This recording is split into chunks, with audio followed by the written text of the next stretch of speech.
My name is Cutler. If you heard a 15-minute pre-show before this, it's because we have decided to start streaming and letting you guys hear our pre-shows. If you enjoyed it, please feel free to let us know what you think. I, for one, had a really good time. I think it was a raging success. And speaking of raging successes, I want to bring on my co-host, and that is the wonderful Soul TFT. Soul, welcome to the program. Good to be here as always. Guys, we have a double trouble, some might say. When you put these two on your board at the same time, there's a real strong buff that appears. And I'd first really love to introduce Ducky to the podcast. Welcome. Welcome, thanks for having me. I like to think we're more of like a best friends too kind of augment situation. You put us next to each other, you get a bit of attack speed. That's what happens with Frosty and I. Keepers 3. Oh, that's us as a group. That's all of us together. Yeah. Sweet, isn't it? And last but certainly not least, Frosty, welcome to the Roll Down podcast. It's great to have you. My pleasure to be here. Guys, if you heard all that in the pre-show, we've pretty much just ran through a little bit of everything. Not much of it TFT. And we will get to a lot of Set 7 and a lot of TFT Was stuff. any of it TFT? I don't think any of it was TFT, to be honest. Well, I think it was like cricket and like... Yeah, there's a bit of Patches of Pirate. It was a lot of topics. It was a lot of topics. We're actually just practicing in case we decide to do another podcast with the four of us. In case we pivot, Yeah. Happens. What we are actually going to talk about, to be honest, today, is our two guests. Because they represent a very vital piece of the Oceanic TFT community. And I think it's really important that we get to know a little bit about them. And hopefully, maybe as a group, come up with some things about Oceanic TFT that we love, some things that we want to see more of, some things that we maybe want to see less of, but I don't really think there's going to be anything like that. So I'd really like to start with you, Ducky. How did you get into TFT? Oh, okay. This is a long one. So, my background for everyone who's listening is I am an esports journalist full time. That is my day job. I write about TFT for a living and a bunch of other games, League of Legends, Valorant, Siege, etc. But I write about TFT a lot. I've played TFT since launch. I kind of took a break after Set 2. Didn't play any of Set 3, but I've been back since Set 4 and played ever since. I kind of got involved into TFT casting when all the OCE TFT stuff kind of kicked off after Galaxies. Obviously, we had Obo go over for Galaxies. That did really well. And then everything kind of started getting, pushed through in Fates. And, I kind of got my shoe in the door early.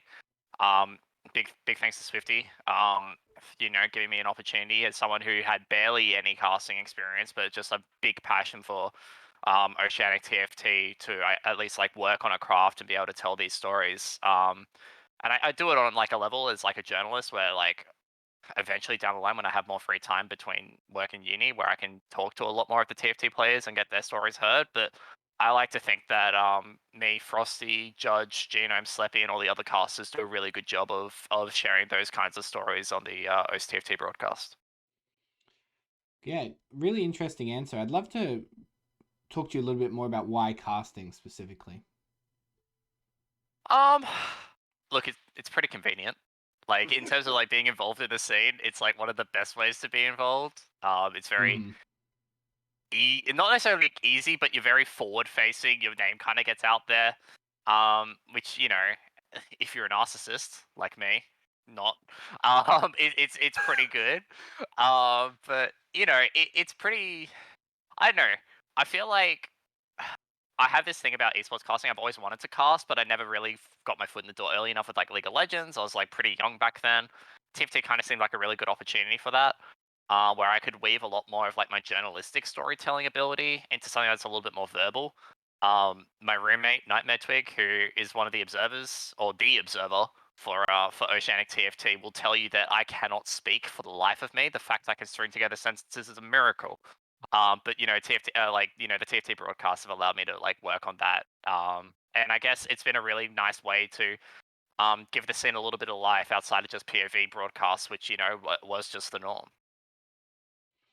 Yeah, I love that. Thank you very much for sharing. I think as someone who also comes from a journalistic background, it's really interesting to see people who go into our field specifically, and I won't touch on it for too long, but it's really nice that you're able to provide sort of a frontline account of some of the stories of Oceanic TFT in that way. I mean, the way that I look at it, and this is, I'm going to throw to Frosty straight after this, but like the way that I look at it is like, Frosty is like the brains of like a broadcast. Like, you know, he's kind of like the color caster. He's got all the analysis. He's got the big brain, the big Hearthstone brain. I don't know. He's also got the good looks. There we go. That's He's a very handsome man.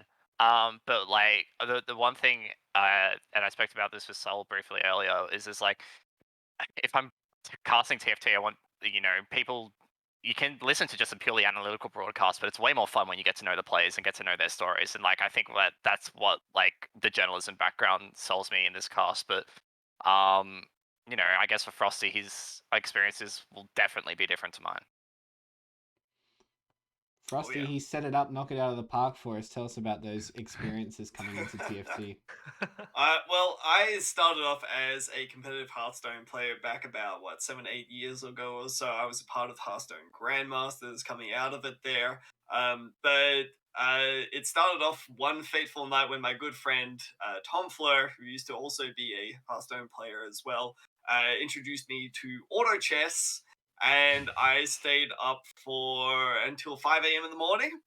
Yeah, and I was like, all right, I should probably get to sleep now. I set my alarm for 3 hours from then and promptly woke up at 8 a.m. being like, all right, time to play more auto chess. And from there on, really, it was just fate.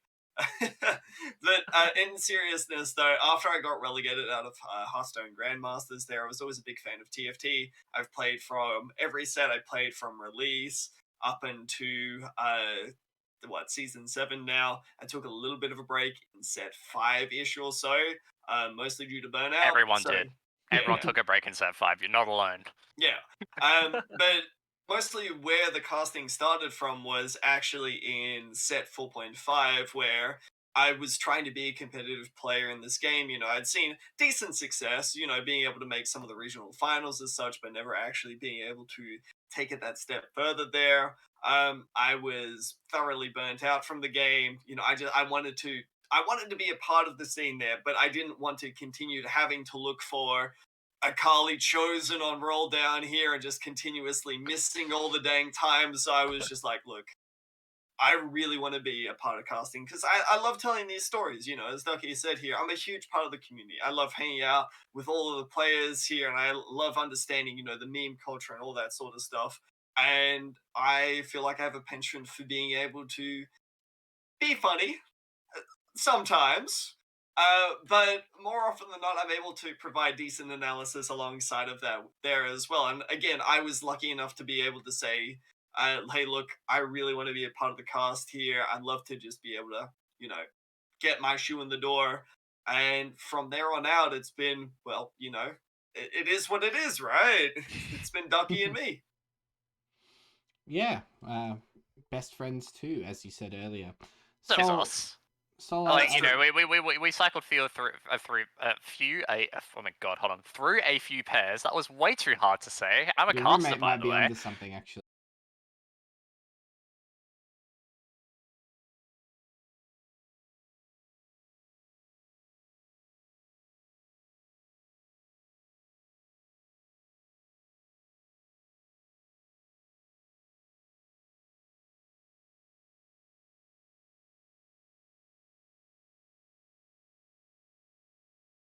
Turned off and then turn back on. Swell. Oh, it's back. Okay, we've been chilling. It's alright. The stream missed me simping. It's okay. Maybe it cut off because of hashtag I think it called like 50% of you simping. So so it cut off the hashtag ad. 50% of you shrimping. There you go. Good job. Yeah. Oh, but no, it's good. You know, the scene really needs a little bit of love. It always has down in Oceanic, and it's all very grassroots. So, you know, any way to be a part of that, and any way to, like, you know, make people take notice after, you know, having players. You know, we look at Worlds, like, no EU players on Final Day, one OCE player. OCE is obviously the better region. OCE better than France, in my opinion. You know. All right. If you look at pure statistics, right? we have had a OCE player in the final day for 3 worlds consistently, baby. 75%, Yeah. baby. That's it. OC more better can than you ask EU for? confirmed. We're That's just better. Mm. Yeah. 75%. I'll always hound about that number. I mean, the thing is, like, most of it was with only one world slot as well. So, like, Yeah. only this set did we get 2 world slots.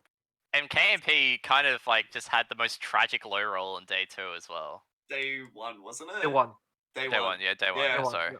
Like he Yeah. started out so strong, and then he just like just choked, and it was like so depressing to watch. Because I guess if we're gonna talk about worlds a little bit, like I had KMP as probably like my dark horse to win it all, but after regionals, because like the way that like KMP played at regionals was like unlike I had seen anyone play in OC. Like it was actually like it was like watching Angora. Like when Angora like first broke out, that was like what it was like watching KMP.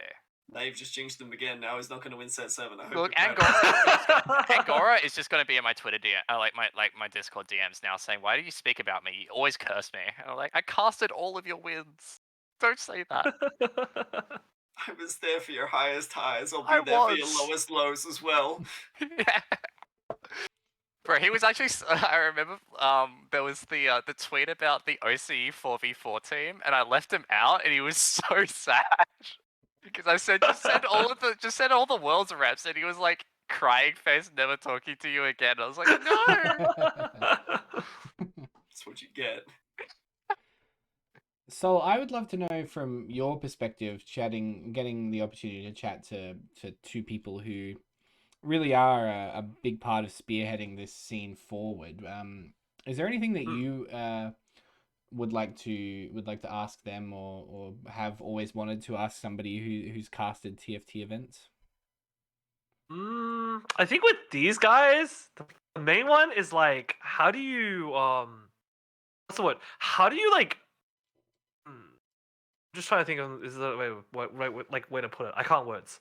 How do you like sort of develop that sort of chemistry? I guess like you guys have, if that makes sense. Because like it's obviously not like it doesn't instantly just happen, right? It takes time. It takes it takes work. It's not just like something you got to try things. Some things stick, some things don't. So I guess like what was like your sort of experience, like sort of building that up? You want to go first, Frosty? Yeah, sure.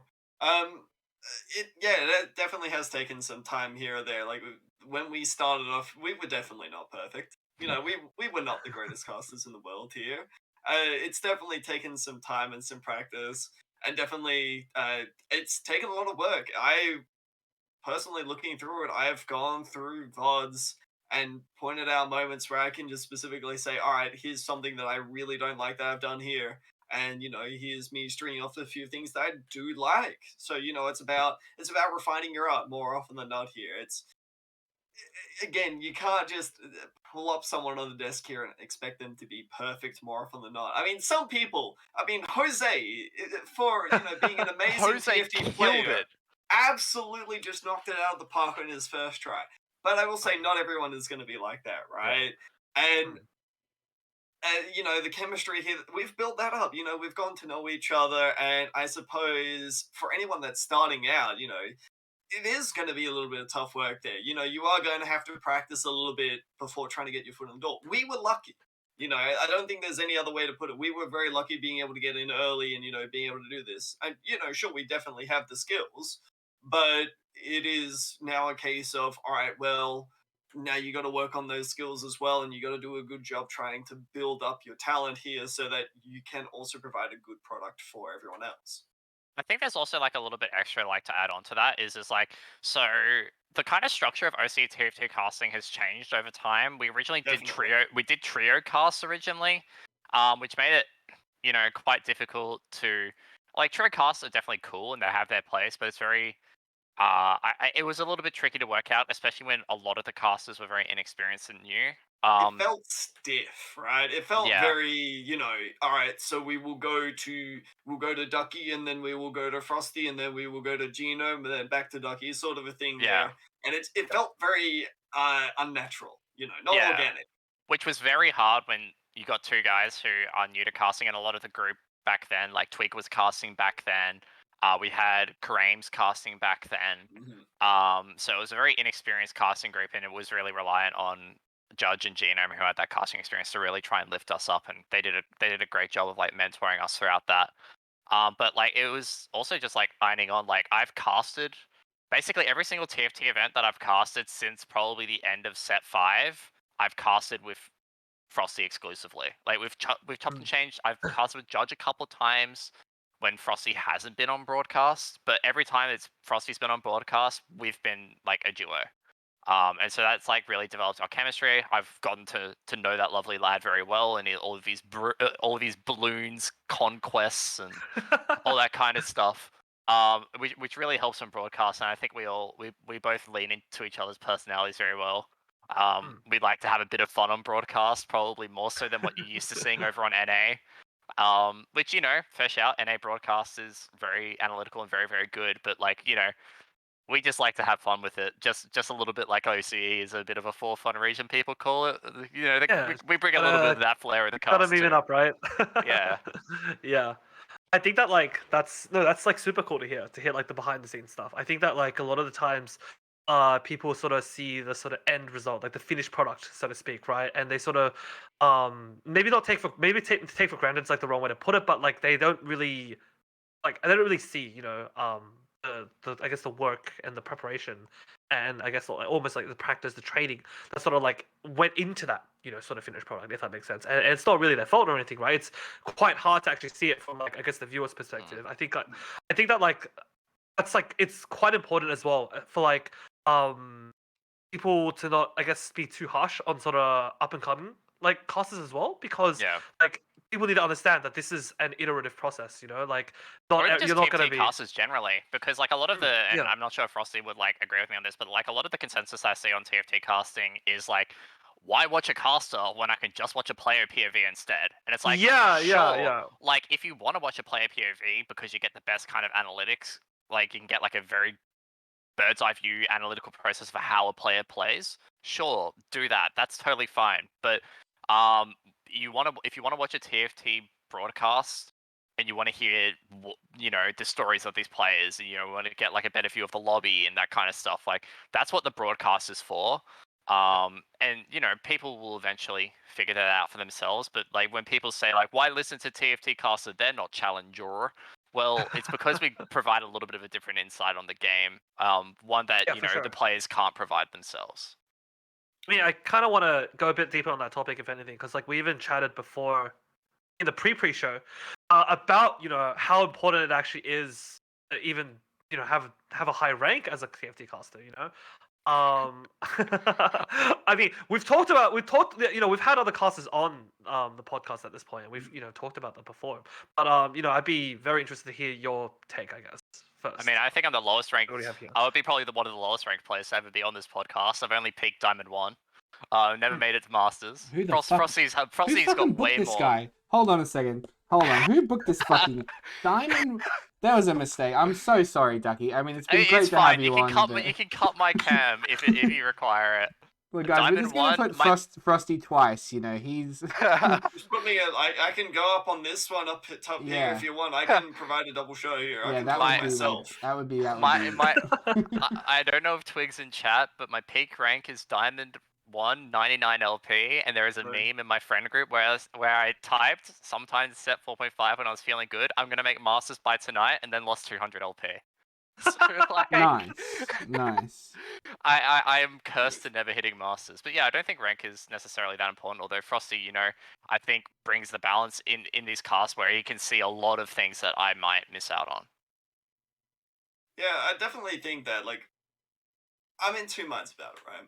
I think having a high rank definitely adds a lot to a cast. I wouldn't say it adds too much to a cast, but I'd say that being able to add that extra layer in there definitely elevates your cast a little bit higher, right? So that is definitely something that I do try to do.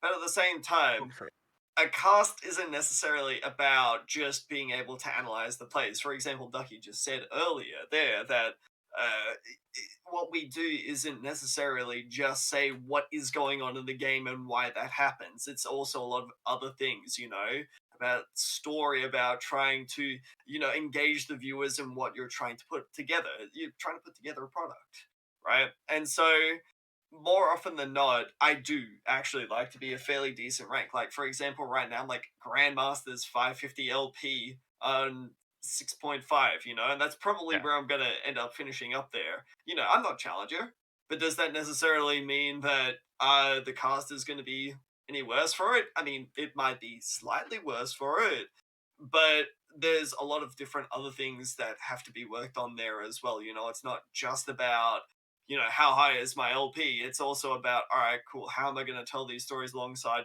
trying to work on our synergy, all of this other stuff there. And Yeah. more often than not, I mean, sure, I'll say it. There's been some periods there where I haven't played the game for 2 weeks. I've come in and casted. I know what's going on still. I've had so many years of playing this game at this point that I can pretty much tell us straight off the bat here that yes, they're trying to put together the good units with the good items. I'm gonna dob Frosty in here. uncle. I'm gonna dob Frosty in here and say that was literally us for set 6.5 Challenger Series when the meta didn't change for like a month. And like we were like, we just came the whole in time. and we were both like, have Yeah. you played much TFT in the last 2 weeks? And we're Nope. like, nope, because the meta literally hasn't changed, and like it was still Kai'Sa meta. So like Oh, okay. Yeah. like Kai'Sa's still good. yeah, it was literally that, and like Yep. I like believe that like it also is like a thing of like diminishing returns. Where like if you're a caster, like a TFT caster, and you're like you're bronze or you're silver or you're gold, and you don't have that many games, you still kind of get grips to a game, but you have a really good personality. It does kind of shine in the cast where your faults in the game lie. That kind of starts petering out when you hit high plat, low diamond. And then obviously, like, there's still like a lot of things that, a diamond player doesn't know that a challenger player does. But the thing is a diamond player can also kind of recognize what those things are and kind of play up from that. I'm not trying to gas myself up here to justify my own casting ability, my own playing ability. But like, there are things that like these players that are still in, realistically in the top 3% of players. When you look at the diamond, like a diamond player is in the top 3 to 4% of players. That's still pretty good. But if they bring a lot more personality, it's better than listening to a monotone challenger player. That's for sure. I think the thing about like TFT viewers that's sort of like I guess more unique to this game, and I guess just strategy games in general, is that like the average sort of viewer is actually like quite competent, if even good, if not even like good at the game, right? Like and the thing is that like in a game like TFT where there's so many people playing, there's so much data out there, the meta often, even the meta at like high elos still often bleeds down into lower elos anyway. Like like let's say hypothetically like strikers are the best comp, right? Even if you look at like a challenger lobby and a diamond lobby, strikers are probably still winning both like like both lobbies. It's just that like the challenger version of the comp is just going to be more optimized. The thing is that like, or they're going to do certain things in a comp at different breakpoints to like yes, exactly. get the edge. Like yeah, you'll play a higher tempo or something like that. Like So it's like a nice. Yeah, it's like a nice bonus, right? To as a caster, to sort of be of that sort of level, right? To be able to recognize, these small sort of like, I guess optimizations that like the better players are making. But the thing is that I think the thing is that the average viewer just doesn't really care. Is the thing. Like the average viewer doesn't care that this player decided to roll at 3-2, like for looking for this specific unit, or they decided to roll at 4-3 instead of 4-2. Like the average player just doesn't care.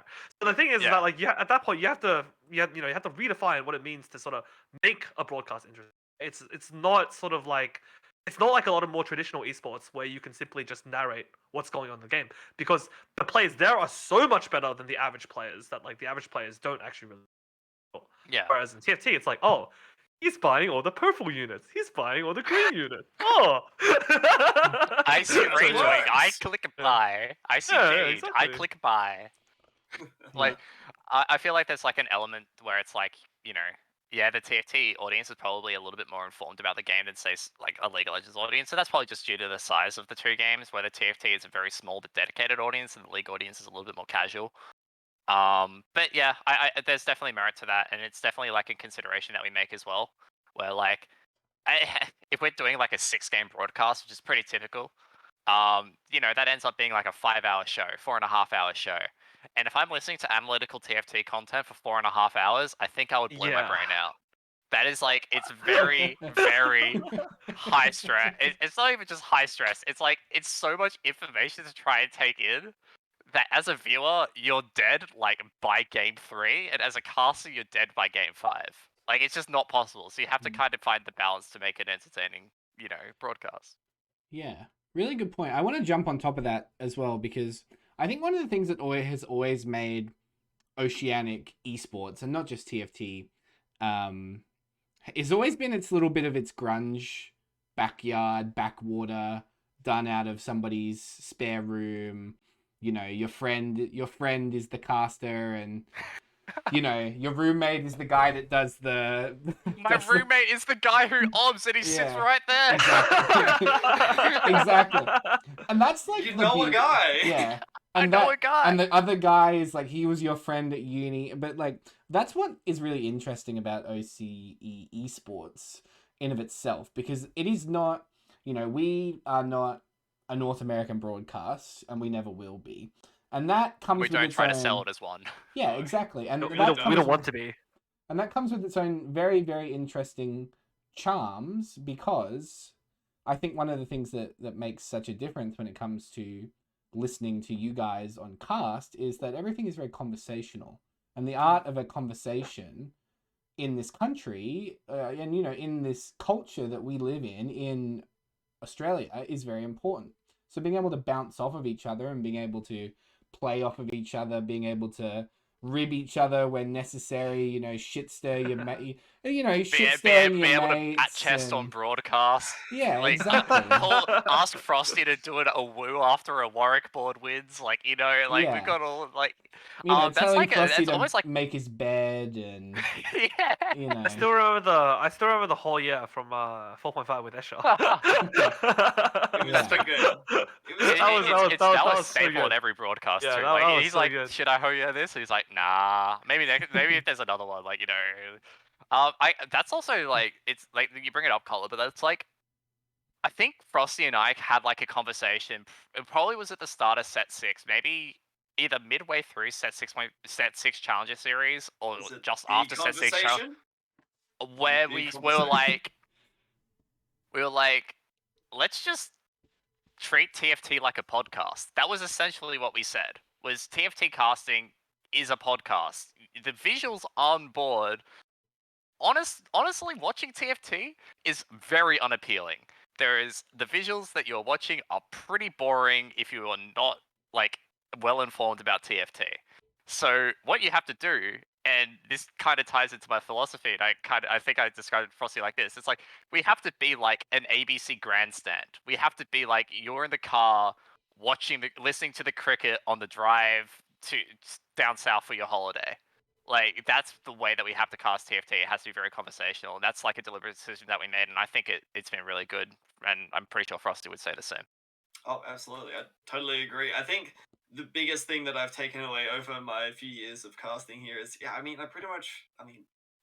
TFT is what it boils down to, and I think Riot agrees with this, is that TFT was not necessarily designed to be an esport, right?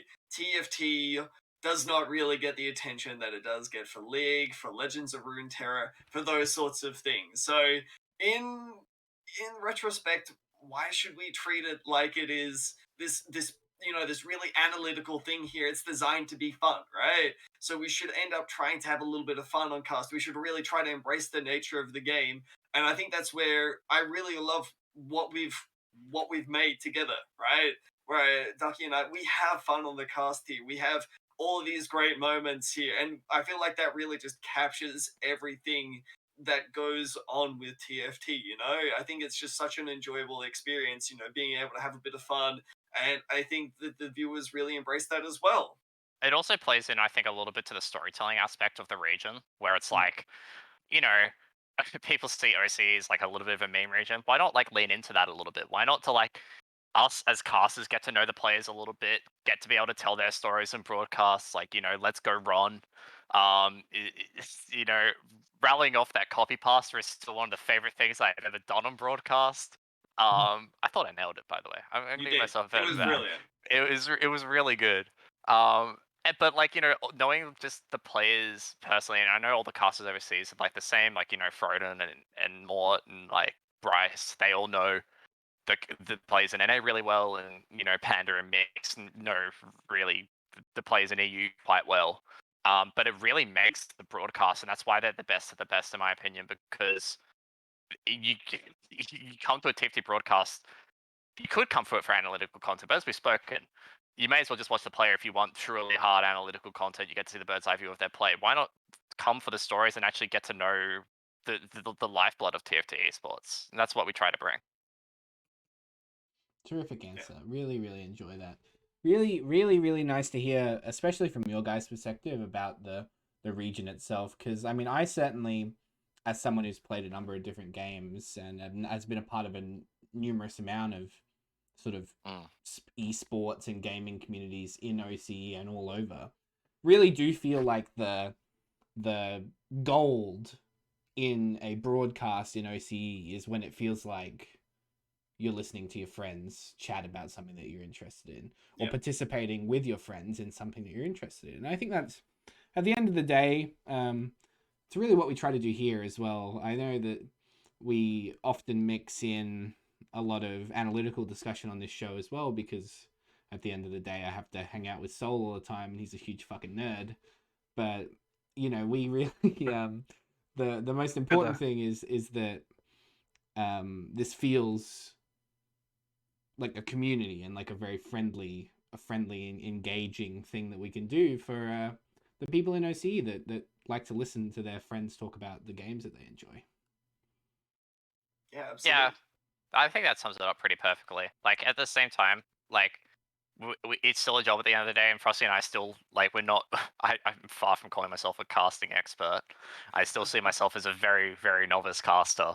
But, like, at the end of the day, it's why I got into journalism, is I wanted to tell stories. And I originally started in, like you said, Cutler, we all come from different backgrounds in esports.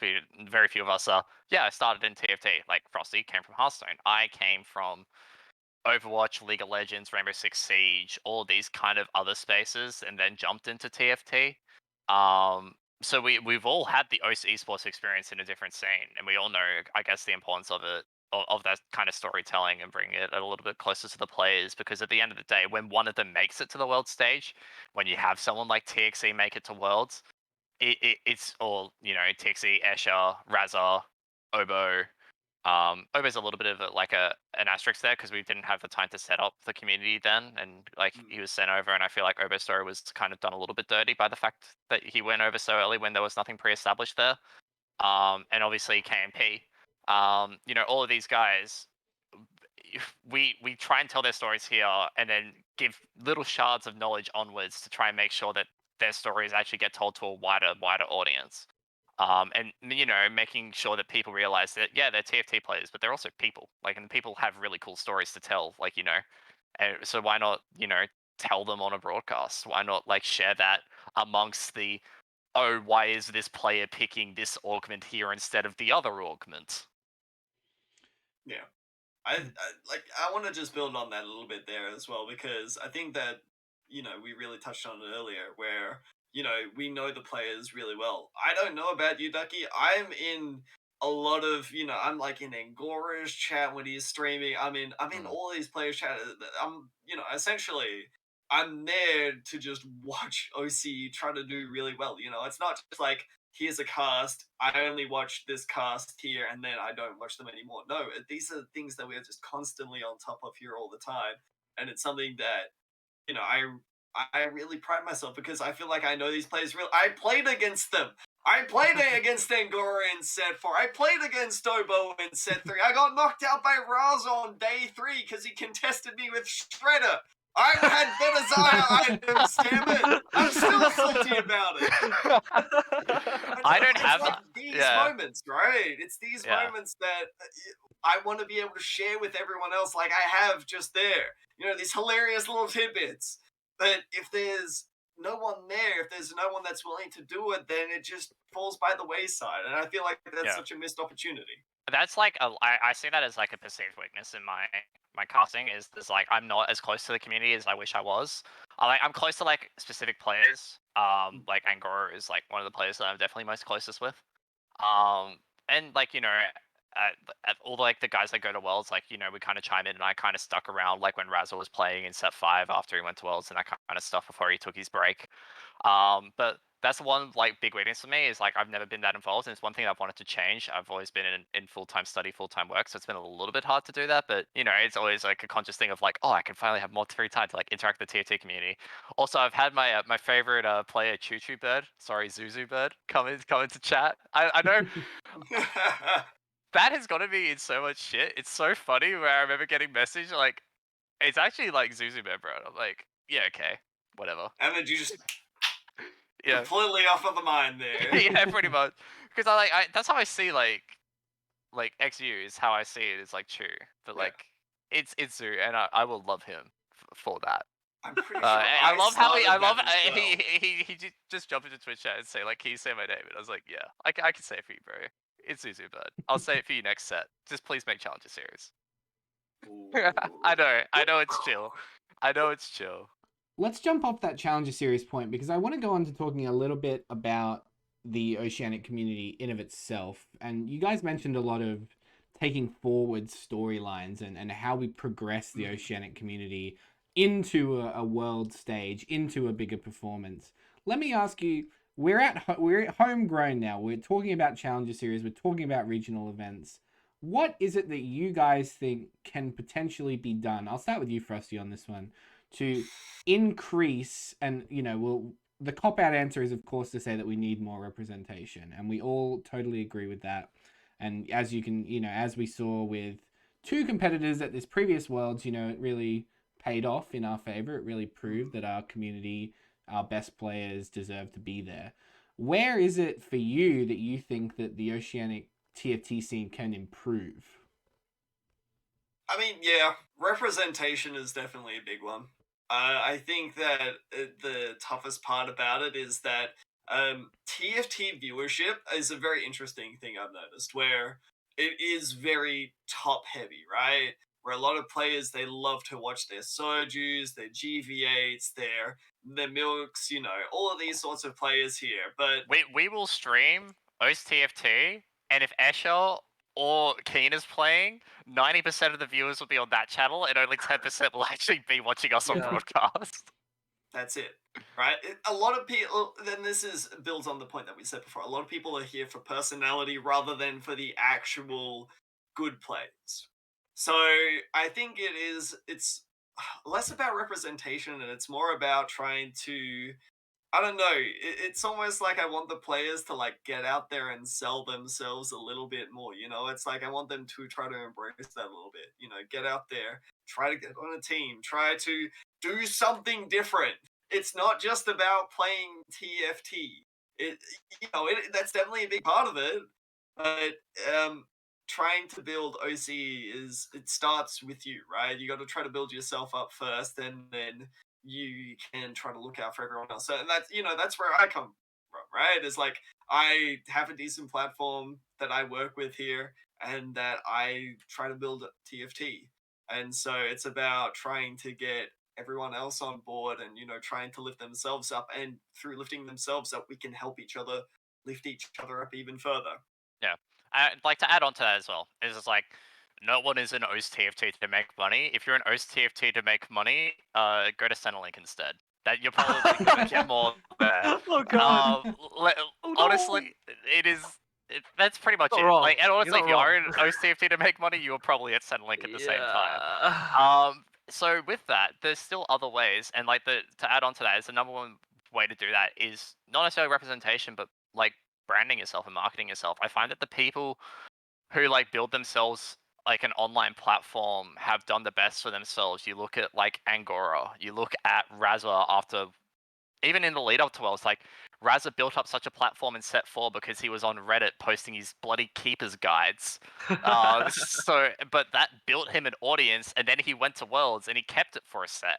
Even when he took his hiatus, he had that audience, and like I remember like you would go into Raz's Twitch chat every single day after Worlds, and he was like doing that streaming challenge, but he would be like, there'd be like hundreds of people in there, and that was carried off the back of the Worlds performance.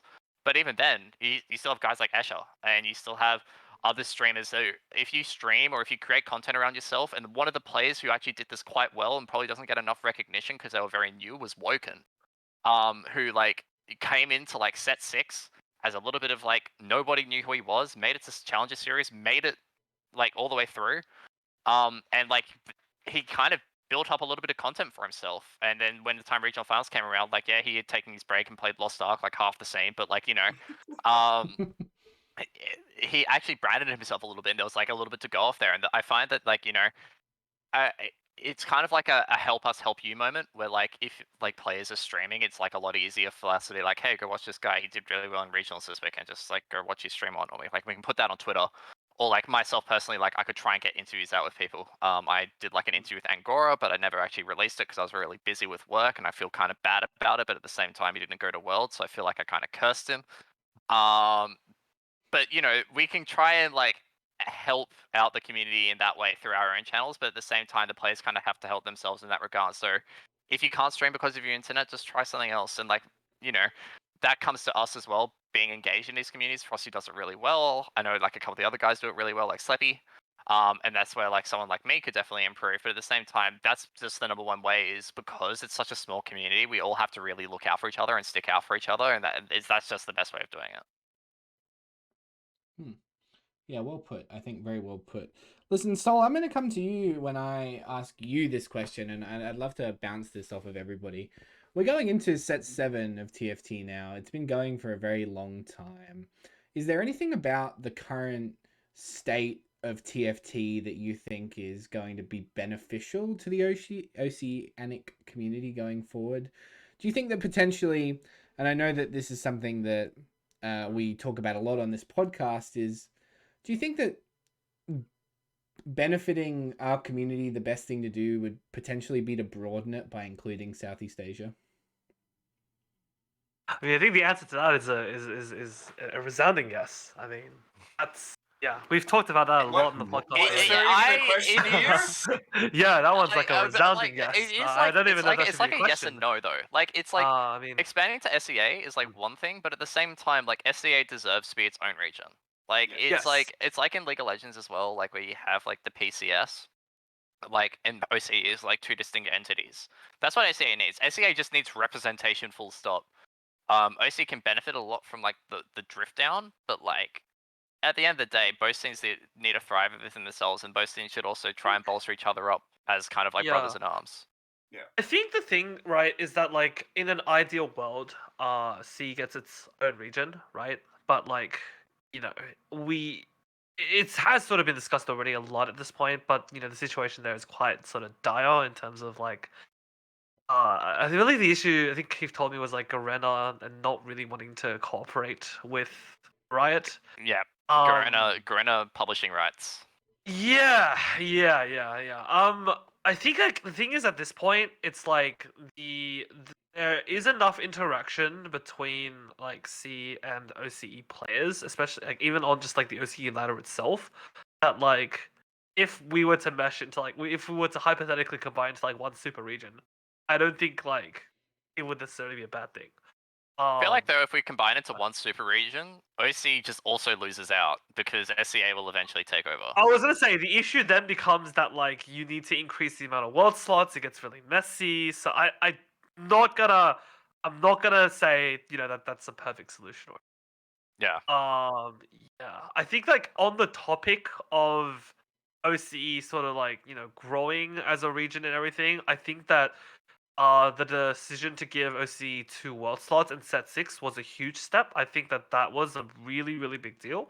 I think that prior to that, honestly, like you could be the best player in the region, but like when it comes to regionals day, like nothing is a guaranteed. Like it really yeah, like nothing is a guaranteed, and it shouldn't ever be a guarantee, right? Like it shouldn't ever be like that. But that being said, like it just feels really rough when there's only a single slot to play for. And we're playing a game like TFT where there's so much variance, right? And you sort of really want to try and like cut down on variance where you can, right? I'm not saying variance is bad or anything, but you want to try to, you want to try to cut down on the field bounce if you can help it. So yeah, so I think that like the second world slot was huge for OCE. I think that like set 7, for example, is gonna be really good for us. In terms of just growth and everything like that. Like it already was like a lot better in set 6 comparatively to set 5, right? So I feel like it's only gonna really sort of start there. I think kind of to Not add sure on if to that answers the though, question. like Yeah, go ahead. I think to like add on to that and like kind of answer like more of the original question where it's like what has changed in like TFT that has allowed OC or like what Yeah. has changed in TFT that has allowed OC to thrive or will allow OC to thrive.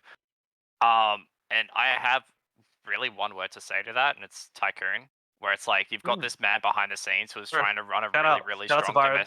shout out to Byron for trying to Shout run out to this Byron. really strong domestic scene.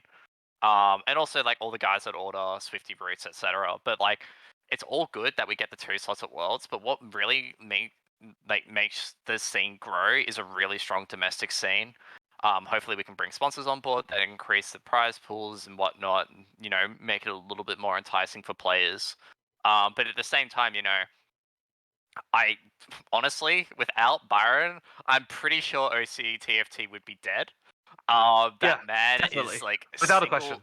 single-handedly carrying the entire like competitive structure of this region, and I know that he's a really smart guy with like only the best intentions for developing the scene in mind. And I think like some of the stuff that he cooks up in terms of formats and making sure that everything is fair and the way that he admins tournaments and engages players is the reason why OCTFT is where it's gotten to, and the reason why it'll probably continue to thrive as long as he is here. I think like to touch on that like topic briefly on like just sort of prize money and just like prize pools and sponsors and stuff.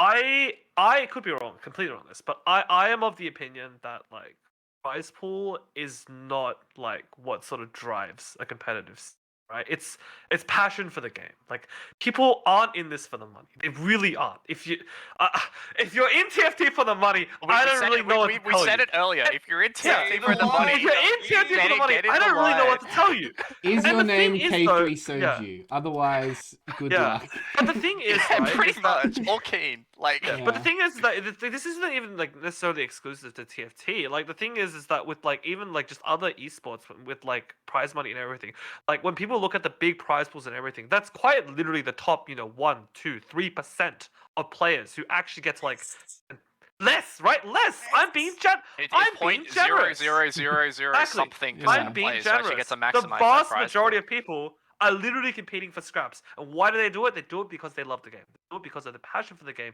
They enjoy competing for a competition. So this really common argument of, oh, dude, just increase the prize pool more. It's just a complete fallacy. It's just completely There's not like true, a little bit of right? merit into it where like there's like a point where like the prize pool kind of breaks even to like, why would I play in this tournament when I could just play ranked instead? It's kind of like the kind of break even fallacy because if there's one thing TFT players love more than pressing the D key, it's like, you know, getting the LP plus at the end of the game. Like, you know, they love seeing that little LP counter go up every single time. It's a drug. The dopamine, Yeah, so like, you know, that's why like you kind of have to it has to be like enough of an incentive to play the tournament that's more than just competitive drive, but at the same time, I mean, there needs to be prizes. Competitive drive at the same time is ultimately what pushes the scene forward, not some angel investor coming down, dropping 100k into the scene and saying, "Hey, here's some prize money." Totally agree with you. That's going to kill it. Totally agree with you on that one, Dvcky. I will say, for one thing, when it comes to prize pool, it incentivizes the average player more than it does the hardcore player. A hardcore player is not incentivized as someone who already competes in every TFT tournament or is trying to become a world champion, a world championship representative, a regional finalist, a challenger series winner, a cup winner in TFT. They will play tournaments and have played tournaments in TFT when there is no money available to them or when the prize pool is $70. What it does, however, is it does bridge the gap between those extra 100, 200, 300 people that can grow the scene retroactively with money. And I will say as well, as someone who is looking into really, really hard, you know, we're really, really trying to get the podcast sponsored, and we have great stuff upcoming for stuff like that, and money coming in to put on fortnightly TFT tournaments in this community, it's really fucking hard to get money for TFT. Yeah. It's insanely difficult. Which, like, you know, like, it's like a thing where, like, I've spoken about it, where it's like, yeah, like, at the end of the day, people are going to compete because they want to compete. I'm an inherently competitive person. I've competed in tournaments my entire life and have made, I don't know, like, less than $100 out of, like, all the League of Legends events that I've played, all of all the TFT events that I've played. I've won one TFT tournament where I got like $15. That was kind of cool. Yeah. And that's still a top 5 moment of your life. I spammed Tristana reroll to a first. It was great. That was set 6, not set 5. I wasn't a Hellions abuser. I was a Yordle reroll enthusiast. Oh, I just played Cannoneer instead. Yeah, fair enough. But like, people compete because they want to be the best, and the money is kind of like an added touch. But at the same time, the money is also needed to justify the product in the long run. TFT is at a point now where it's probably just slowly going to start keeping on growing. Like, there was definitely, I interviewed the TFT devs about it, where they were like, yeah, we weren't actually sure TFT was actually going to make it past Galaxies, because it was like a 3-set experiment, and set 2 metrics wise was pretty shit. Even though looking back, set 2 is actually a pog set. Like, set 2 actually, like, a really, really good set, and I would love to play it now in this modern climate of TFT. It was almost like it was like ahead of its time. But you know, definitely not. I don't know. I think if you flip set 5 and set 2 has a much better reception. I think set 2 was definitely not as bad as like everyone says it is, but I can't confirm because I didn't play set 2. I definitely think set 1 was way worse than everyone remembers it being.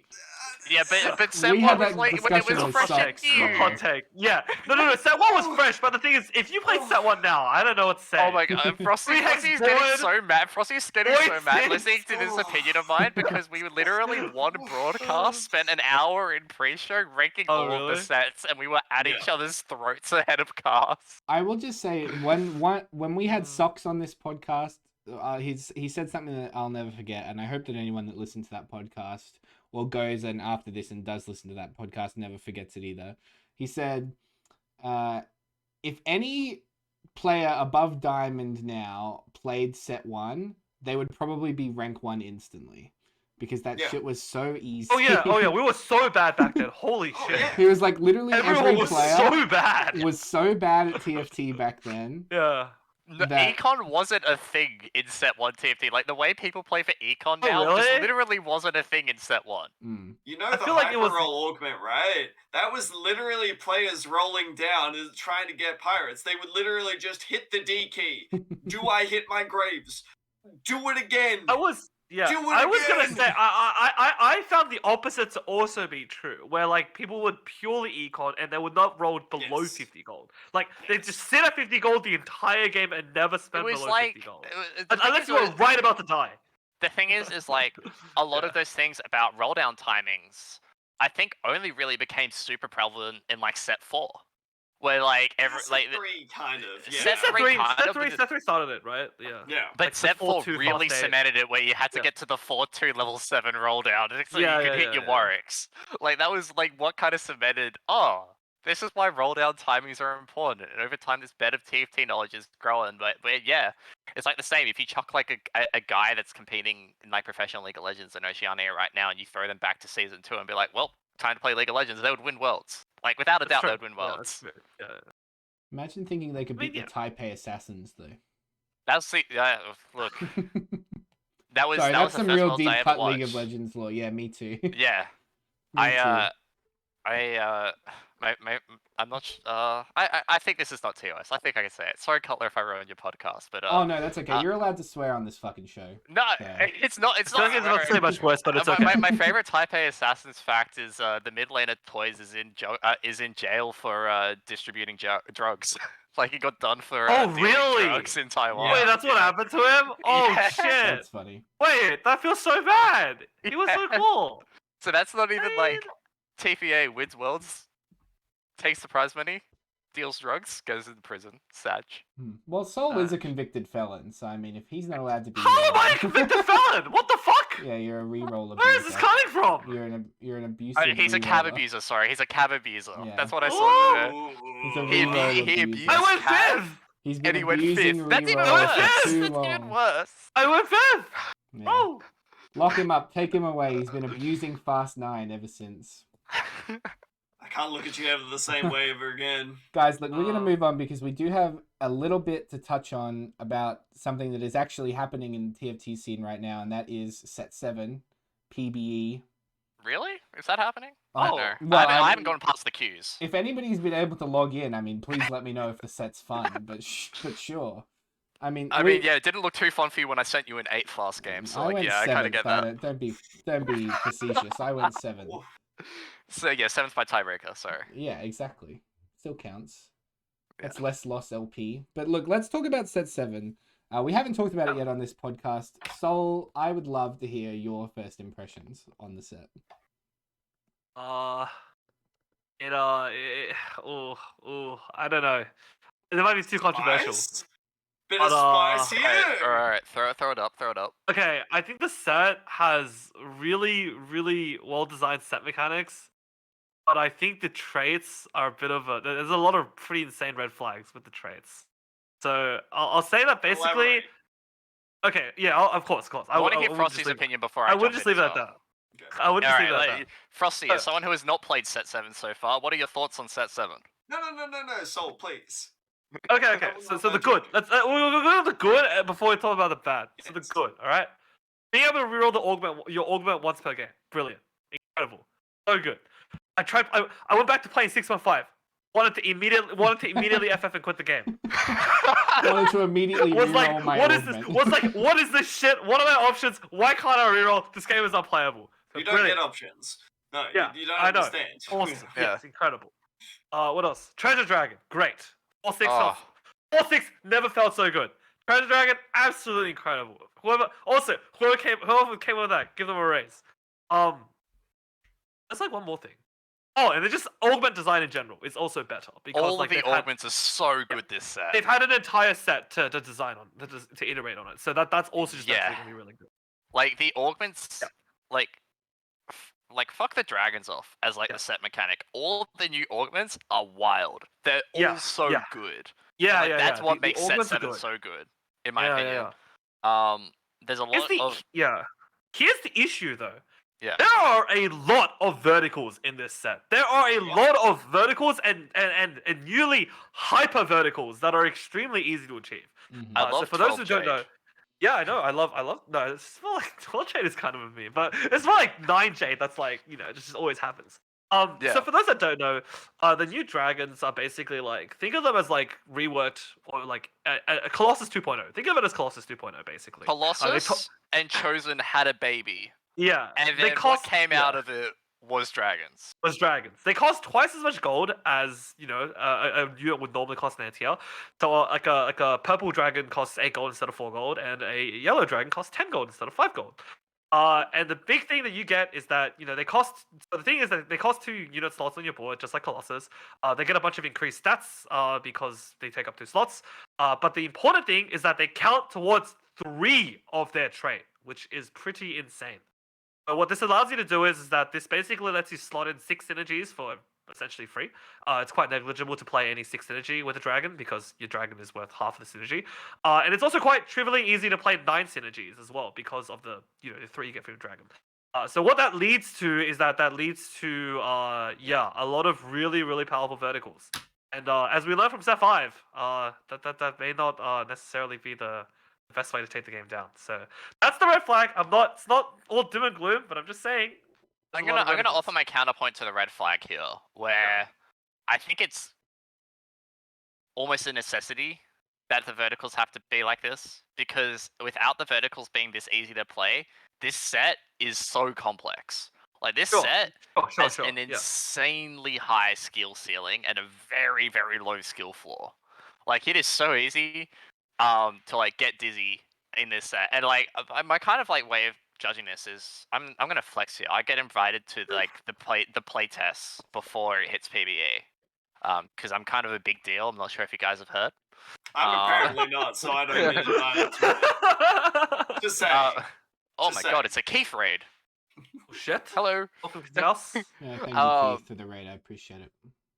Yeah, thank you, brother. I guess what it comes down to that is like without the easy to play verticals, what the hell are you doing in this set? It is so complicated to try and grasp like all the mechanics. That like it almost is a necessity. And that kind of has dawned on me over time as to why this set is so good. The first day after I played this set, I was like, this is actually worse than set 5. And I was like, wow, if this is worse than set 5, how am I going to cast this set? Because I didn't really like playing set 5. And then I kept playing more and more and more, and I was like, wait, this set has so much to it. And it's like really cool in terms of the ways that like I know that like vertical play right now is definitely going to be like the way things trend, but I know that the way that the starter sets have always trended is people playing verticals because it's like, oh, it's so easy just to play this vertical while I don't understand the set right now. And I feel like down across time, we'll see people start to deviate away from the verticals, and that's why we see all the really cool interactions that this set has. Outside of the cringe ones, Riot, please remove Revel Emblem. I am begging you to remove Revel Emblem. That shit is so broken and does not deserve to be in the game. Every other emblem is fine. Revel Emblem is not fine. That is totally not fine. But this set, like as time goes on, unironically, I think is the best set of TFT ever. Oof. Big call. That's a is a brave big opinion call. there, I fella. do- Fighting words. I'm gonna clip that, so we'll see if that comes true later on. You'll say- And we'll you're see gonna as well. you're gonna clip this, and then we're gonna get to an end of like a broadcast. It's gonna be like set 7 challenger series, and I'm gonna turn to Frosty and say, "God, this gameplay was just dog shit. How bad is this set?" Like, Bloody oath, mate. Bloody oath. Jesus Christ, these players have got their heads stuck up their backsides, I tell you. Look, But yeah, no, I'm really high on set 7. I've loved all the games that I've played. The only games that I haven't liked is when people bugged abuse Philosopher's Stone or people abuse Revel and Nivea. And Revel and Nivea is slightly fixed, but it's still really broken. Yeah, let me say, of course, for those of you listening, we are talking about a pre-released version of the game. The game does come out 1 week, pretty much from today, actually. I think it will be this time next week. It comes out Wednesday morning. Australia. So yeah, pretty much 7 days from now, we will be playing the game with our hands on it, which is very, very exciting. One of the most important things to think about when we're talking about the PBE here is that all of this stuff is definitely going to change. Now, I will say that I think I land closer to Soul than I do Dvcky on this one. I think the set is very, very, very not finished yet. Because I think that a lot of the major mechanical decisions they made surrounding dragons themselves, this thematic element of the set, they probably will come back and rethink them at some point in the next 3 months. Especially the way that dragons... Yeah. Yeah. Especially the way that dragons work. I do believe that as we always talked about on this podcast with Colossus, and especially in set 6 when we were talking about Scion as a unit, not so much Galio, they will come back and really, really look into whether or not they felt that they were a good addition to the game. Because right now, they're fluctuating highly based on small changes of whether or not they're absolutely broken or completely unplayable. And I think that TFT balance suffers a lot from, minus 5 AD means unplayable, plus 10 AP means the most broken unit we've ever seen in TFT. I will say the skill cap for this set is going to be the highest we've ever seen in TFT. Oh, yeah. I think the way players will create end game compositions, and I've already seen personally a little bit of it on PBE, how to be a late game play, like how to be a late game specialist in this set is going to separate. That's an augment. The good players. Well, there you go. Gain 40 gold and a world championship position. I think that I think that they will absolutely be a significant factor in determining who the best players are, is how they adapt to the end game, which I think is the most skill expressible area of TFT. I think there's like, I think like that is like a very important point that the way that the Dragons have been kind of thrown into this set might be the one overall weakness of it, where they've just been thrown into the 58 champion roster that Riot has settled on. This is the perfect formula for for TFT, where we have these 58 champions. They all have the same amount of 1, 2, 3, 4, and 5 costs. But what this is left is a couple of holes in the roster in like what we can see for champion design. Like what everyone is complaining about right now is there is no set of 4-cost AP carry because Deja is a fake fucking unit. Like Deja sucks, and Deja is meant to be the. now. Like really, Deja is now the new bastard. Shit. No, things change so quickly on PBE that by the time this comes out, it'll be completely different. But help Dvcky on this point though. The issue with Deja isn't even necessarily whether he's good or bad. The issue with Deja is that it's not actually an AP carry; it's an attack speed. Yeah, it's like an attack speed carry. That's exactly like the problem though. Is like everyone was like Deja is going to be there. Exactly. That, Deja is not, and now it's like exactly. It's an OG well, this carry. set is so AD dominated. Yeah. Like, and like another issue that I have with this is like it kind of falls into the same one with like Mirage, where like I feel like Mirage is just a strictly West mutant. Where like I feel like there was a lot more diversity in Mutant than there was in Mirage, but I think that's also just the nature of late game. So like I feel like there's like maybe a couple holes in the roster, but like at the same time, everyone I can see like Angora, who by the way big Angora fan, probably #1 Angora fan, and Kiefer like saying AP is good. Like I'll preface this with saying that when we were doing the pre PBE playtest, Rise was like the most broken comp. Like everyone was playing Rise. It was so broken, and like I still think Rise is actually really, really good. But at the same time, it's so early, and I feel like when we're trying to like, when we're trying to judge like AD versus AP or like this unit is broken, it's like we haven't even started putting LP on the line yet, bro. Like once LP's on the line, shit really ramps up. On this point, I guess, just to add to it, I will say that like having sort of heard Mortdog's opinions on the balance between AP and AD, it is clear that they are trying something different with how they in terms of sort of the symmetry of the two trees, if that makes sense. Like Mortdog has specifically said that like for example, right, there are a bunch of AP 3-cost champions that can be carried, such as like Elise and Rise, and there might be some others that I'm missing. But then on the other side there's a bunch of AP 5 costs, right? But then there aren't actually to compensate for the fact that there aren't really any AP 4 costs. That being said, though, I personally love symmetry, so it tilts me that there are like 4 4-cost AD champions and like no 4-cost AP champions, and then there's like basically no AD 5 costs and all the 5 costs AP. But yeah, I mean it's clear that Riot's trying something here. So yeah, I feel like we're talking about like 4-cost AP carries. I feel like someone is eventually going to find a Sona build that works, because I like the first thing when I played this set was I was like, bro, you could definitely run Sona like Seraphine carry.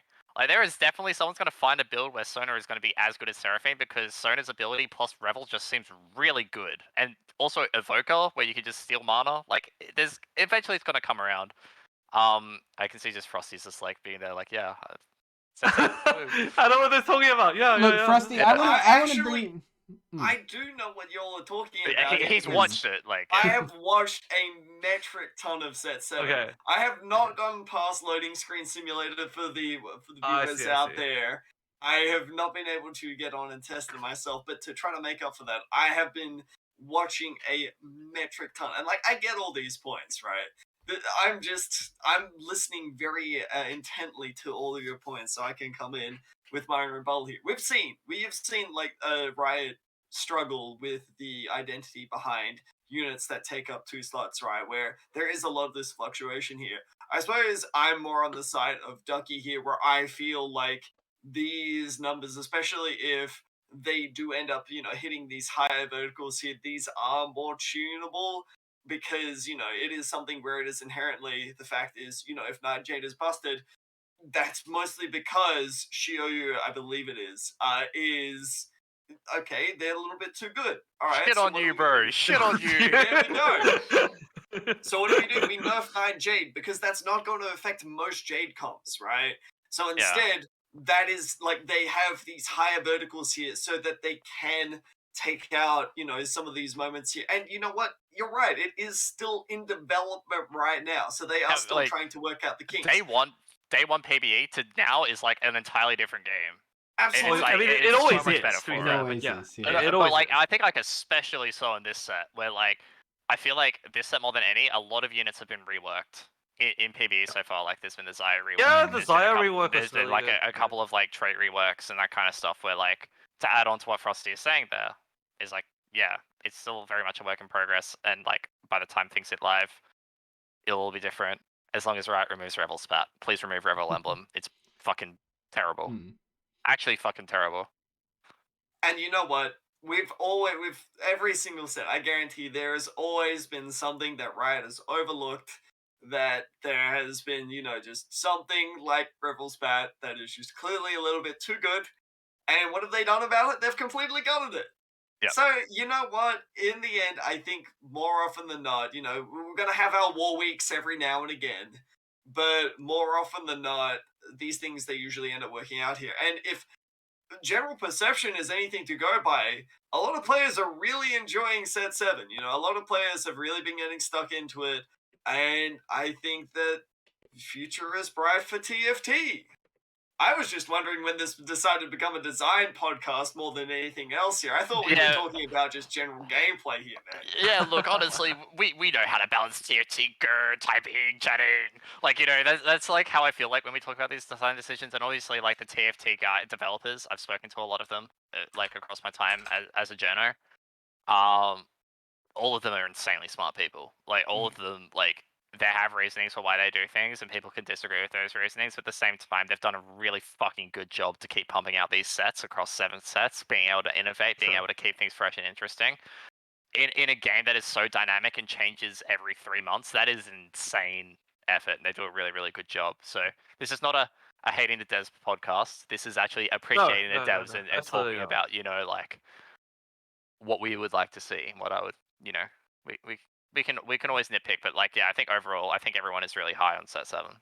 Yeah, I think one of the things that a lot of people who have listened to this show for as long as we've been going will know is that when we talk about unit balance and unit design, we are often talking very specifically from a design philosophy standpoint that we have been given from how the devs present themselves online. So when we talk about how the game is currently balanced, how we believe the units are fitting together, how we believe the game is currently working as a whole, we are always looking through the lens of, well, here is what the devs have said about how they believe TFT is built, and we always work from that position.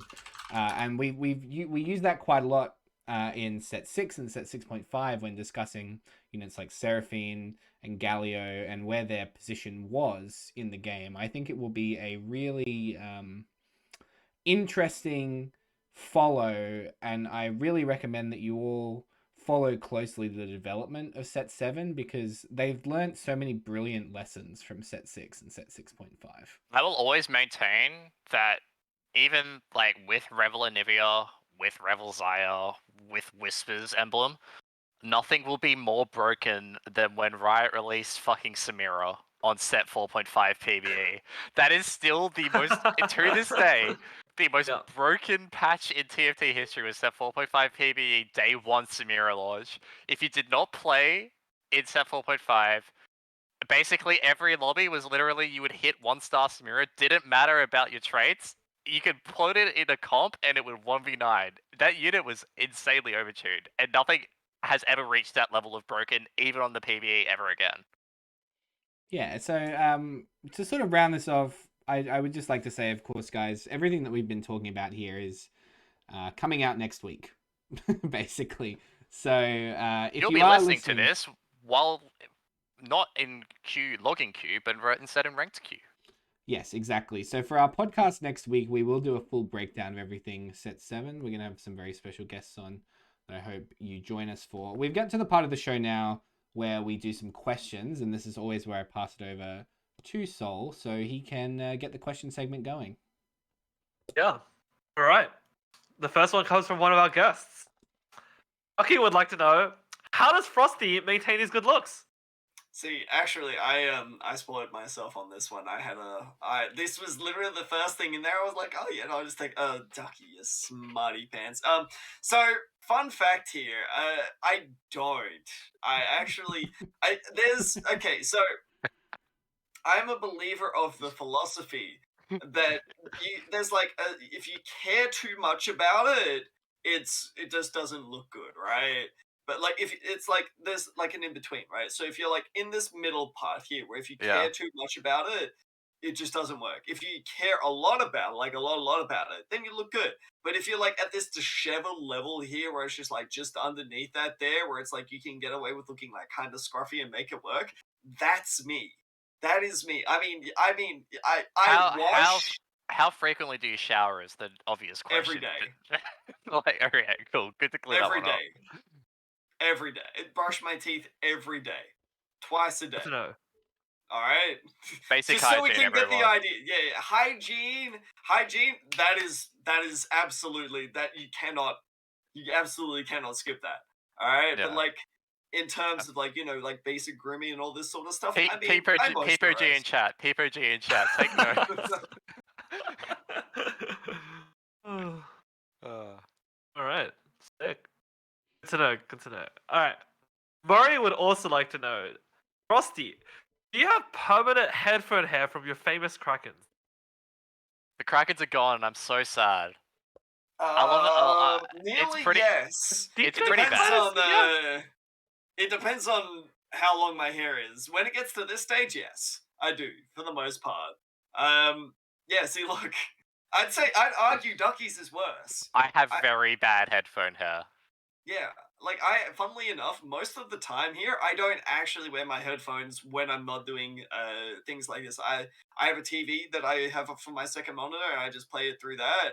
So more often than not, I'm not wearing my headphones, and I just let my luscious locks here run free. They are very luscious. I Nice. have felt them in real life. And they feel as good as they look. Damn straight. All right. This one, I guess, these questions, I guess, can be for most of us. We can all sort of take turns answering them. What are everyone's favorite moment in OCE TFT esports? Ooh, that's a good question. All right, Dvcky? you go first. I'll go first. I had a lot. I guess on a more sentimental level, the OCE versus SEO showdown is probably one of my favorite moments in OCE esports, because especially for OCTFT, because we gave SEA the platform and we kind of built we kind of officially built the bridge there, and it was really good getting to cast those guys, and meeting all the SEA guys was really nice. I love how Frostee was angling the 4-Fon moment, which is probably in esports history for TFT ludicrous. I can't Twig still has nightmares. I have to kind of cuddle him at night at times. But I guess from a casting perspective, there's two moments that really stand out to me. One is Chunga 1-1 lag 1. That was really special to cast. That was just insane. If everyone will talk about the Robin 1-1 lag 1, but the Chunga one was also pretty good. And the second one was also the final lobby of Set 6 Regionals, which was still to this day, I think, one of the best games of TFT ever played competitively, and I don't know how my voice has recovered. I still haven't. I'm octaves lower at this point. Yeah, I think mine is it's a very to me, 4-Fon is so special for me because it was I feel like in that brief little moment where it's like I was just developing as a caster here, and it was so perfect.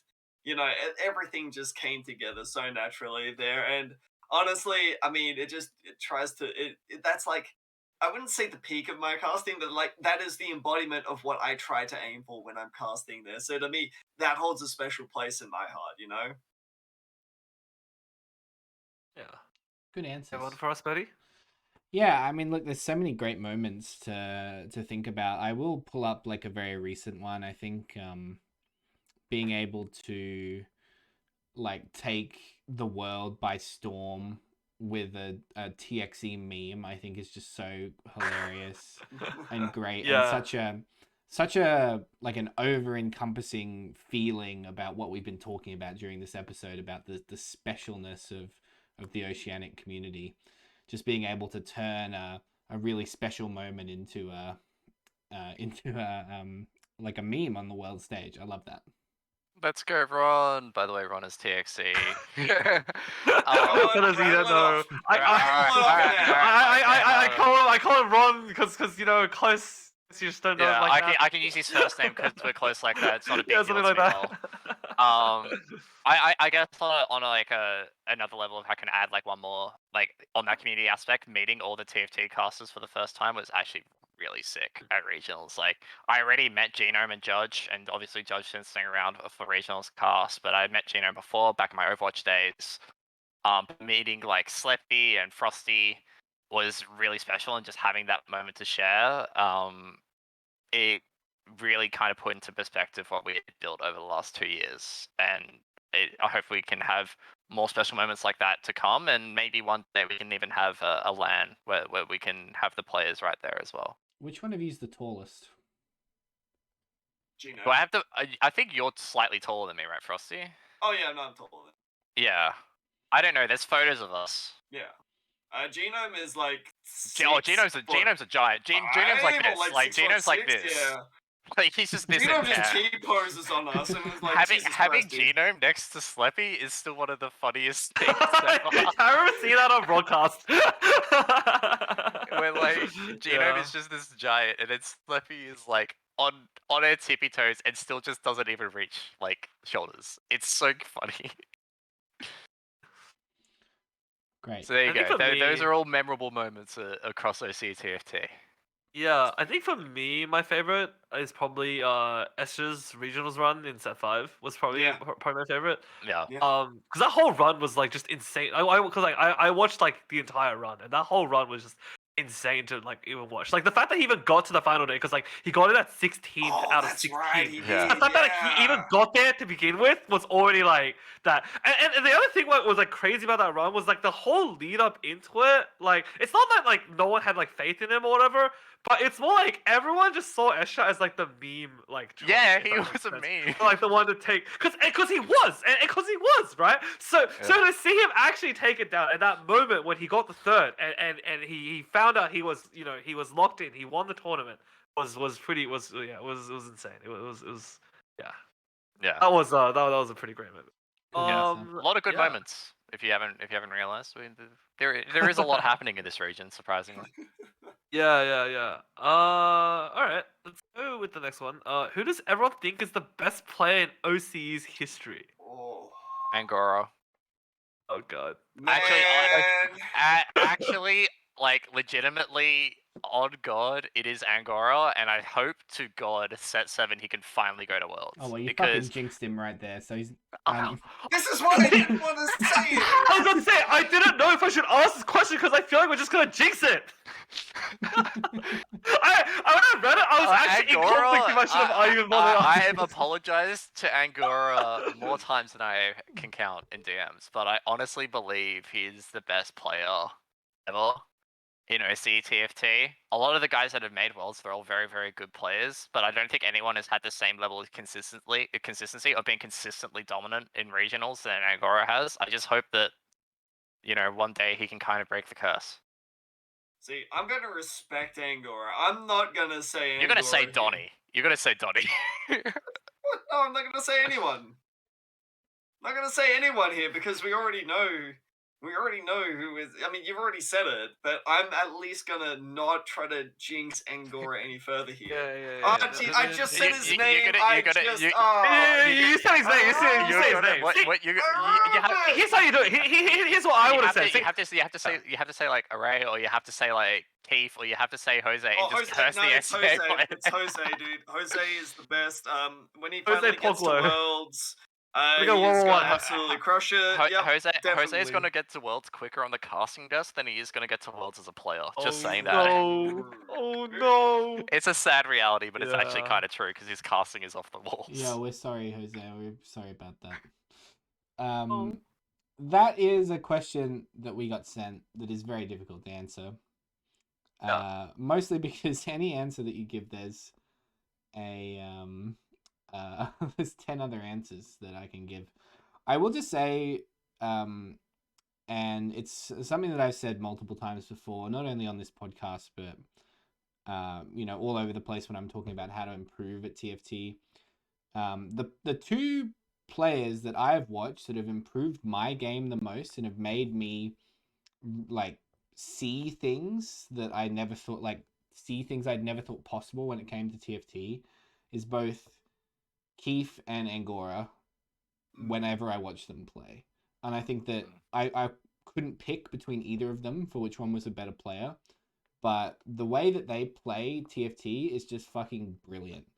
And I think that anyone out there that is interested in the top tier of TFT content and how to better yourself at this game, you need to go and watch them. I think that's all I'll say on the matter. You don't need to go watch Bunny Fufu. You need to go watch these guys because they actually know what they're talking about. Yeah. I guess to add on to that as well. Like I learned more about TFT casting with Jose than I did in any other day. Just absorbing his knowledge just by standing next to him and casting. Frosty, I love you. Doing him dirty like that. You're just doing the man dirty like that while he's right here in front of you. It's not even like it was behind his back or whatever. No. The man's right in front of you. I am the whole package. I will be completely honest in front of you, and this is where I say I learned just by listening to Jose talk about TFT. I learned so much about the small game mechanics in set 6 MSI. That was wow, I'd never thought about the game that way. I guess the second one for me, where you say watching a player was watching KMP play regionals. Every time we cast a KMP on stage for regionals, I basically had the second monitor that we had set up on KMP's board, and the way that he just navigated every game, I'm pretty sure gained me 100 LP when I started playing on ranked queues again, and I played 2 games of 6.5, and KMP just got me so much LP. This is why we can't have nice things. Oh. Unlucky. Yeah. Next time I'm in Adelaide, pancakes on me. How about that? Okay, well that does make up for it. All right, cool. Yeah. All right. I'm a simple man. What can I say? Let's wrap it up with one more question. I reckon our final. Yeah, question I was gonna say. I think for sanity's sake, I mean, I would have. Or you're about to fracture the casting duo here. Yeah, I was gonna say. I think for sanity's sake, I'll leave out my answer for the one I just asked. It would have been very similar to what everyone else has already said. So, all right, here we go. A spicy one, an even spicier one to end the question segment. I guess Who's one the at a worst time, TFT player? in any order. No, too spicy. Okay, who's someone from another region you would love to cast with? Oh. Alright. Can I start off here? Yeah, you can start, Frosty. I have known Frodan for a really long time. We were in a Hearthstone summit in set 2, and we hung out just talking about TFT for much longer than I would care to admit. Probably why some of the Hearthstone devs are probably not the biggest fan of me right now. That besides the point. The real reason why Frosty's a TFT caster, he was exiled. It's not been the same since Ben Exiled. Brode left anyway, so it doesn't matter. It's not. It wasn't the same after he left. Yeah.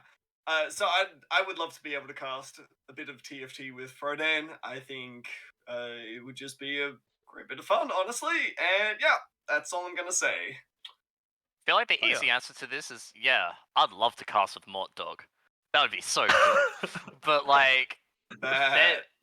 there's a lot of people that I would like to cast with. I'd love to cast with Makes. I think really underrated caster from EU. She actually reached out to the OCE guys ahead of ahead of Worlds to ask, hey, what's the storylines of TXE and KMP? Like, how do they play? Like, what's their journey here? How are they as people? And like really weaving those narratives into broadcast, like actually added like a little bit of, I don't know, a bit of special. Like we actually had a little bit of OCE flair on a Worlds broadcast for once, aside from, wow, these guys are really good for some reason. We don't know why. If only we could ask someone. So like Max really went a long way to doing that, and like she casted really well during Worlds, I think. My second answer would actually probably be like one of like Boop or Dvcky, who are both like amazing humans who like carry the tier 2 NA scene, in my opinion. I've known Boop for quite some time through Overwatch, and Dvcky is just the most wonderful human being ever. And I think both of them have great analytical insight and just really good casters that I'd like just really like to share the screen with them.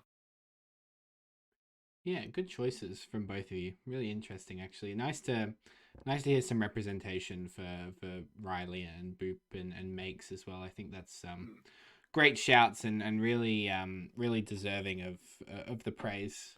I would like to point out that I think for me personally, and I know the way that I interact and sort of the friendship and relationship on this podcast that Sol and I have, I think I would probably work best with a very analytical person, so I am going to say Doa.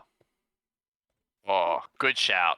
He was our first international guest, of course, and that doesn't change the fact that he is also one of the most influential and incredible esports casters that there's ever been. Period.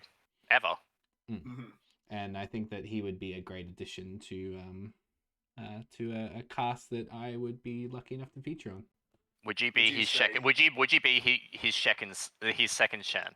I was gonna say a great addition. A great addition per se. What the fuck? 2 Shens? Yeah. Iconic league moment. See, we get it.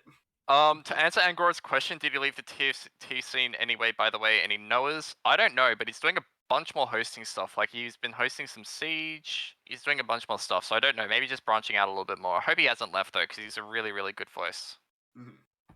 Sol, your answer to that question before we wrap up for the evening. I mean, I'm not a caster, so I don't even know like if like there's even a point. If you could try to cast, like if you really wanted to. The cop out answer is here. Yeah, I would cast with Cutler. He's my podcast duo. I wouldn't cast with Sol. What? Sorry, who said that? Yeah, the thing is, like, I want to pick a big name because, like, again, like, that doesn't make any sense because I'm not a caster. So, like, if I was to hypothetically cast, I would. Oh my god, this is so bad as well. I didn't just realized, but like, I would love to cast it. Oh fuck, the question says another region. I was gonna say I'd love to cast with Dvcky, but like, I mean, if I ever branch, I'd love to do a cast with Dvcky. Like, it doesn't really answer the question, but like, yeah. Wow. It's not like I'm not a caster. It's like it doesn't make sense to me to cast with like someone from like who's like an actual established caster from overseas. Hey, man, I blame you all for making me answer the question. I'm sorry, Frosty. I'm sorry. No, if you got. All right, look, Frosty, you and me, we'll go and cast. No. It's purely because me and Dvcky chatted in like the pre-show for like 15 minutes. That's the reason. That's what swung it. I got here early, and that's why. Why. Frosty got to me first is different. If there was one guy in the OC community that I could cast with, it would be Frosty. I'm very happy with my duo. We'll have words afterwards, Dvcky. It's fine. We'll talk about this in the car on the way home. I guess kind of to wrap it up is like it's quite funny because I remember like getting off my first cast with Frosty, and I've never told him this before. I got off my first cast with Frosty, and I was like, God damn, that was rough as guts. And I was like going, how the hell are we ever going to make casting work? And I feel like it was really rough for like the first 6 to 9 months, but then it kind of clicked, and I don't think I would have another duo ever again. Oh yeah, it's very nice. It's a beautiful thing. That is a beautiful story. I thought you were perfect the first time that I saw you, but I see how it is. Look, sometimes you just have to grow on somebody, Frosty, So it just takes a little while. I'm forever the real. When have I never been real with you? Let's be real. I've always been real. Yeah, I'll give you that. And guys, Yeah. let me finally wrap up by saying it's been real fun. And I want to first say a big shout out to my co-host, as always, Sol, for joining me for this 27th episode of the Roll Down podcast. 27 eps. You're like 1/3 of Pretty the good. way to 69. It's great. Yeah, that's good Yeah. maths.